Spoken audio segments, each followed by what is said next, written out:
hands are the ones that execute, you know, the actual, like your vision, whatever comes out, you know, in my work through the hands. So that's why it's important. Plus, I don't want people, I like it when people mistake me for a man, or they don't know, you know, if I'm a woman. They don't know what sex I am. I like that. I've heard people telling me, oh, I just assumed, you know, just hearing the music, it's so hard and it's so rough and rugged that I just assumed that it's a man. And that's, it's interesting to just let people run with their own assumptions and see how they've been socialized and how their brain is working.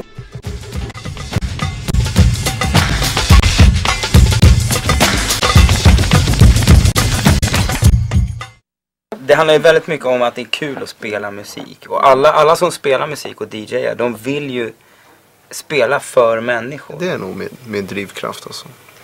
Träffa andra och hålla på seriöst, som en stor studio. Jag gillar att spela skivor. Jag kan transa loss hur mycket som helst på det. Det ibland fungerar som en meditation. När jag höll på med forskning mycket så var det ett bra break från intellektuellt arbete och bara få zooma in några timmar på, koncentrera sig på något helt annat, det tyckte jag. Sen är det ju framförallt musiken. Jag är jätteintresserad av olika typer av elektronisk musik. När jag har spelat så har det ofta kommit fram, eller många gånger kommit fram tjejer och sagt att de tycker att det är kul att se just en tjej som spelar. Och att de själva har varit sugna på att börja spela. Det är inte det att tjejer saknar drivförmåga eller liksom förmåga att starta klubbar, att DJa eller någonting sånt där. Det är bara att liksom de rätta förutsättningarna tycks bara inte ha funnits. Eftersom just killar har stort sett dominerat hela scenen. Om man då skulle ha ett ställe och köra en jämn könsbalans. Det blir inte det här att det blir grabbarnas klubb efter ett tag som det ofta blir. Jag tror att New York, eftersom det är en världsstad, så är de ligger naturligtvis mycket längre fram när det gäller liksom klubbar och musik än vad Stockholm gör på många sätt. Och där måste det finnas många föredömen, framförallt kvinnliga DJs. Ja, det finns en levande musikscen i New York som helt klart inspirerar oss. I alla fall i vårt sökande efter förebilder för Sverige. New York City.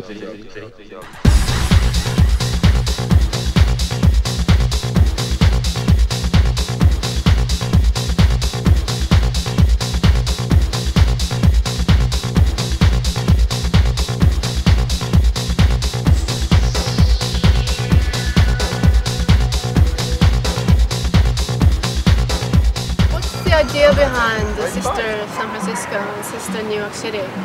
Yeah, I mean, it's very simple. We just wanted to promote women DJs and you know, just throw parties and try to get girls out there. I don't even know how many girls belong to Sister SF. I mean, there's like 8 core residents, and then we have a whole guest page that's huge because more and more girls like join us and their bios, and I mean, it's important to form collectives, like different collectives where, you know, a whole bunch of people could come together and throw parties, and that way, you know, you can play and you can bring other people in and get to know other DJs, and it kind of puts you on the map, you know, as something or somebody. So in that sense, I think that that's important. It's just about women DJs playing music. It's purely about the music, and whoever's into it is, you know, that's who we want there. The fact that it's a female DJ collective doesn't mean that it's easier to get gigs through us. You actually, I think that we're like a little bit more strict in that sense than other people. Male DJs, males are just show-offs, period. 100%. Men and women are socialized differently, and men are given a lot of encouragement. They take up a lot of space in a room. They feel entitled to things. They claim things for themselves. How am I going to portray my events? You know, am I going to put skinny clad women on it? It's also my responsibility to subvert this whole process in some way. To me, role models are always women that are doing different things, that are like out there in fields that are not thought to be women. Comes to mind is it's actually, in my opinion, easier to get work as a female DJ than it is as a male DJ, because there's so many male DJs out there. It's not really, you know, it's more competitive. Whereas for, not to say that for female DJs it's not competitive, however, you have a little edge to yourself if you are a female DJ, because it's something that a promoter can hire you for because it sets you apart. It makes you differently instantly. Oh, you're a DJ, you play really hard, you play like a guy, whatever that means, you know, but you're a woman. All right. For me, it was much easier getting work as a female and as a drag king. No, I never dressed feminine. I never dressed feminine. But the other thing about my being able to work as a DJ, as being a woman, was also too because I was a lesbian. So I was working in lesbian bars. So I had a market, if so to speak. You know. At least with my current setup, I have to haul around kind of a lot of gear. You know, I can't imagine doing that in a cocktail dress and fishnets. You know, so I wear my big sneakers and hit the road. There's still, I think, a lot of, you know, a lot of focus on what the men are doing, and that's too often normalized and not presented as problematic, that there's little representation of women on the scene.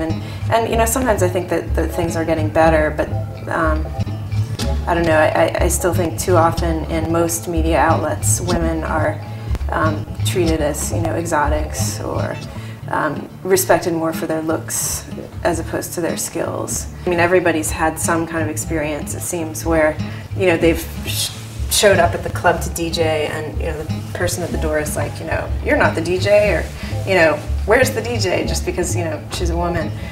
Or, you know, somebody coming over to tweak the EQ on the mixer, like not trusting that, you know, she really knows what she's doing. And then the other thing I run into a lot is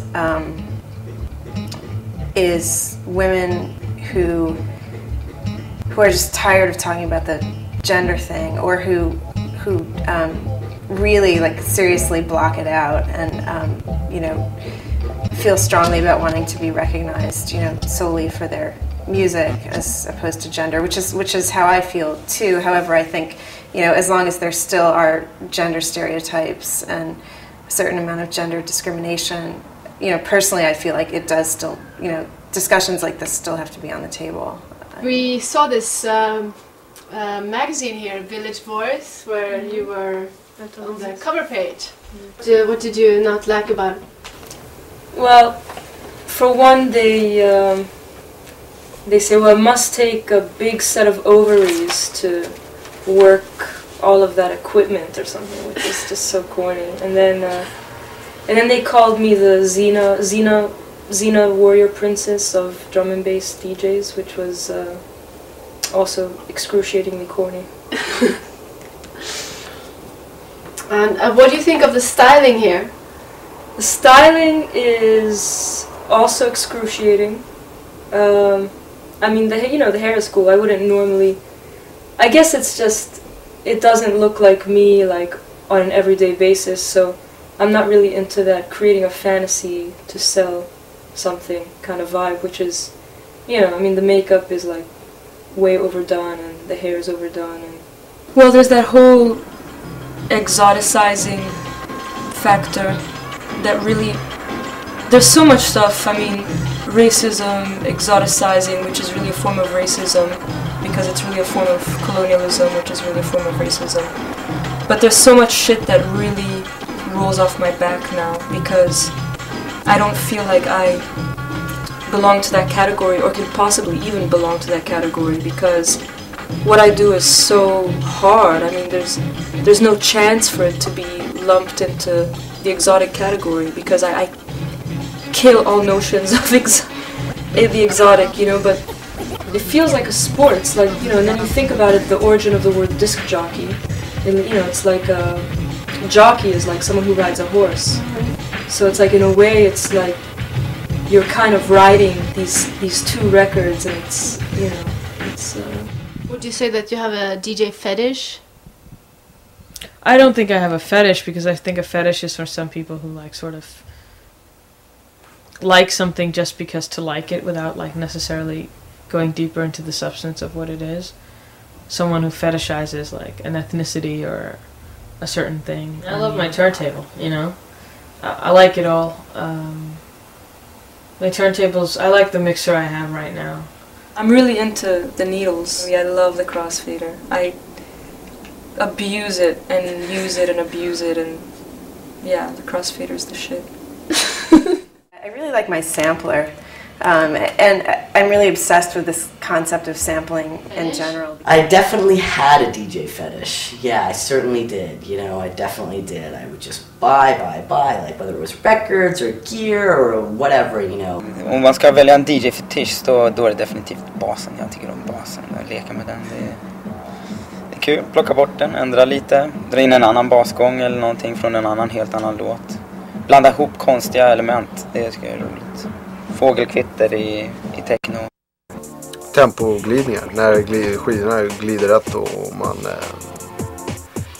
man får det att synka helt perfekt. Liksom. Det är klart det kommer igång på när det sitter. Liksom. Alltså. Trummor och basgångar. Mycket energi. Vad är det för DJ-fetischer? Jag har ju inte så... Jag har väl... Det är väl... För jag juckar då. Jag spelar. Jag tycker väl att idealt så visst så tävlar man på samma villkor, tjejer och killar, men så är det ju inte, utan det är klart att det påverkar vilket kön man har, och det kan i vissa fall vara så att det är lättare för tjejer att få spelningar, samtidigt som det i många fall kan vara mycket svårare. Just på grund av att det är liksom killar, de känner mest andra killar som håller på och så vidare. Liksom. Samtidigt så kan man promota en klubb med att vi har tjej-DJs och så vidare. Så det går åt båda hållen. Liksom. But it amazes me that, you know, how many people just don't even want to talk about it and really view electronic music as, you know, occupying this kind of post-gendered sphere, you know, this type of musical expression where gender doesn't matter. And I don't know, I mean that could be true, but I think the jury's still out on that one, or it's at least open to debate.